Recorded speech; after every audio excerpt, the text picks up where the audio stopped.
Hi friends, welcome back to my channel বিন্দাস বালা। এই দেখো, এই ছবিটার রেফারেন্সে মাম্মা এখন এইটা ড্র করছে।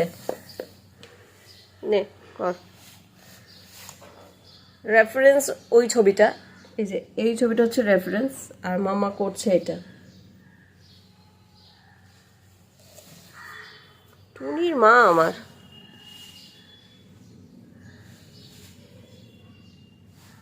আর এই যে শেষ হয়ে গেল মাম্মামের ড্রয়িং। মাম্মার দিকে ঘোরা একটুখানি, আমার দিকে করে হাতে নিয়ে দাঁড়া। এই দেখো কি দারুণ সুন্দর হয়েছে, ভীষণ সুন্দর হয়েছে, দারুণ। হ্যাপি? হ্যাঁ কিন্তু এখানটা মিস্টেক। ঠিক আছে, ওটা তুই না দেখালে কেউ বুঝতে পারবে না। ওটা তাহলে একটা স্টাইলই হয়ে যাচ্ছে, ওটা কোনো মিস্টেক হচ্ছে না। এই মামা বাবা সাইন করছে সিদ্দিকশা। হ্যাঁ, টুনির মা আমার। ভীষণ সুন্দর হয়েছে, দারুণ। All the best.